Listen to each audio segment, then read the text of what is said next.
hoje o nosso convidado é o deputado federal Reginaldo Veras, que já está aí ao lado de Yuri Ascar e vai comandar essa entrevista, comentando, claro, debatendo assuntos importantíssimos para todo o país. Com você, Yuri. Boa tarde, Cadengue. Boa tarde a todos que acompanham o Balanço Geral. Boa tarde, deputado. Obrigado pela presença aqui no nosso estúdio do Balanço Político. Boa tarde, Yuri. Boa tarde, Cadengue. Boa tarde a todos esses que acompanham aqui o Balanço Geral na Record.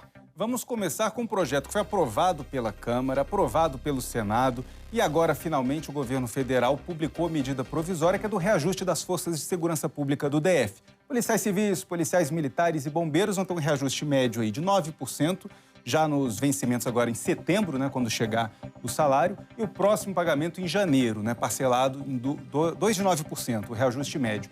Mas o projeto saiu do Palácio do Buriti pedindo um reajuste de 18% único. Foram muitas negociações, inclusive no Palácio do Planalto. Por que foi tão difícil? O que aconteceu no meio desse processo? Olha, Yuri, é importante a galera entender, o nosso telespectador, que o recurso que paga as forças de segurança do Distrito Federal é oriundo do Fundo Constitucional. É grana federal. Logo, precisa da autorização do governo federal. Então, o GDF encaminha uma mensagem dizendo: eu quero conceder aumento para as forças de segurança, mas precisa do aval do governo federal. E aí tem que alterar o orçamento, então precisa de uma lei ser aprovada no Congresso, que foi aprovada, e depois a edição de uma medida provisória por parte do governo. Houve todo um imbróglio, o governo queria dar 18% de uma vez só, mas o governo federal apresentou uma proposta de parcelar em 3 vezes. Depois de muita mobilização dos deputados, dos senadores, dos sindicatos e das forças de segurança, a gente conseguiu fazer um acordo com o governo federal para que esse pagamento fosse feito em 2 parcelas de 9%, totalizando os 18 iniciais. Há toda uma questão política. Professores, os servidores da saúde, os servidores do Distrito Federal ganharam 18% também, mas parcelado em 3 parcelas anuais.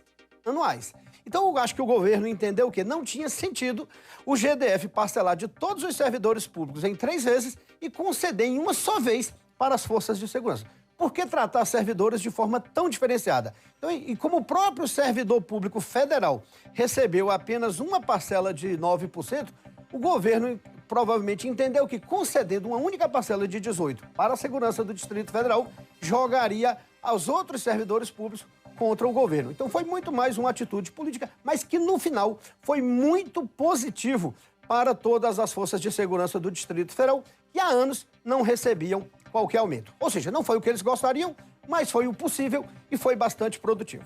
E o governo federal também anunciou recentemente o fim das escolas cívico-militares do programa federal. Muitos governadores reagiram a esse anúncio, incluindo o governador Ibanez Rocha aqui do DF, disse que vai manter a escola cívico-militar no formato que já existe aqui no GDF. O senhor é contra esse modelo? Por quê?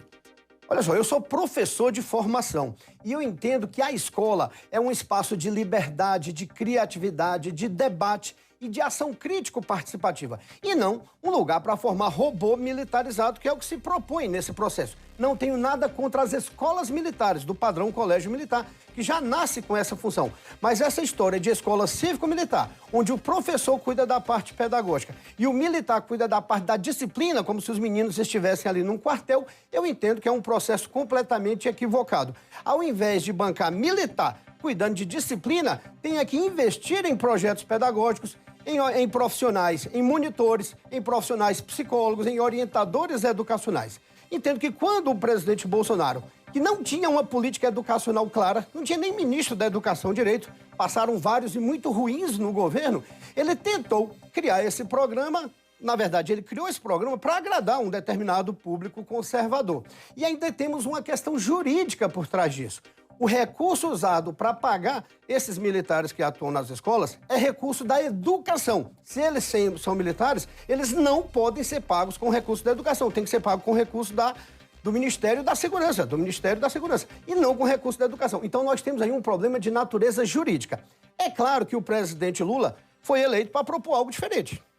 E ele entende que escola é um espaço de liberdade e de criatividade, e não um espaço para a gente ficar garantindo a questão de disciplina. E digo mais, aqui para os pais que estão nos assistindo, tem muitas famílias assistindo a esse programa. Disciplina, quem tem que ensinar são os pais. Não dá para transferir para a escola aquela incompetência que muitas famílias têm de não garantir, de não manter a ordem do seu estudante. O professor tem é que ensinar, é que transmitir conteúdo, é que transmitir conhecimento. Porque se a criança é indisciplinada na escola, ela trouxe isso, foi de casa, fica o recado. Não é responsabilidade só da escola ficar cuidando de disciplina. Então, cada pai, cada sociedade tem a sua responsabilidade em torno disso. Escola é espaço de conhecimento, de liberdade e de criatividade. Agora, deputado... Desculpem, Yuri.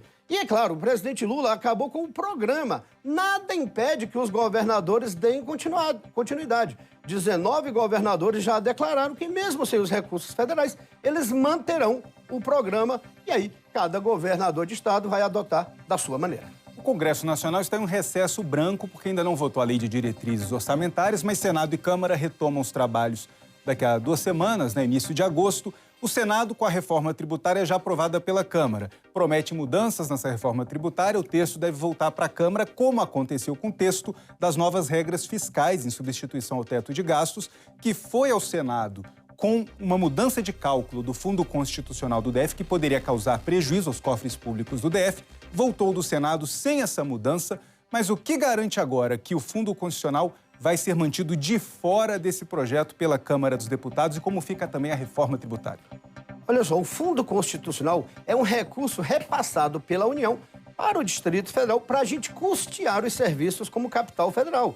Os políticos estão aqui, os ministros estão aqui, as embaixadas estão aqui. Então, esse recurso é repassado pela União para que a gente mantenha essa segurança, principalmente. O recurso do Fundo Constitucional, ele cobre prioritariamente o pagamento das forças de segurança e subsidiariamente da educação e da saúde. O relator Cajado, na Câmara, incluiu o Fundo Constitucional no arcabouço fiscal, mudando a forma de cálculo. O que, segundo especialistas, o que, segundo todos os nossos estudos, inclusive do GDF, representará uma perda de até 70 bilhões de reais nos próximos 10 anos. É muito recurso que o DF irá perder caso isso seja aprovado da forma como foi feito na Câmara. Na Câmara dos Deputados, apesar dos nossos esforços, a gente não conseguiu barrar isso. Mas com muito diálogo, com muita discussão e com muita articulação, inclusive com a participação do governador, da vice-governadora, dos deputados e senadores, lá no Senado, a gente conseguiu tirar o Fundo Constitucional do tal arcabouço fiscal. Mas isso agora volta para a Câmara.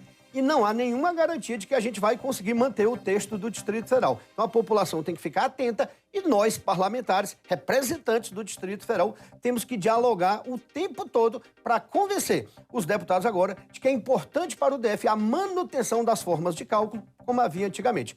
Quanto à reforma tributária, até porque são projetos correlacionados, o país debate isso há mais de 40 anos. A gente tem sim que fazer uma reforma. São muitos impostos com inúmeras alíquotas que os contadores sofrem, inclusive, para fazer o balanço das empresas. E nós, consumidores, no dia a dia, pagamos caro por muitos produtos e sequer sabemos que imposto está embutido naquilo. Então, é uma reforma que simplifica a carga tributária e que, para o impacto social, para o Distrito Federal, ela é boa, já que a gente é um consumidor de serviços.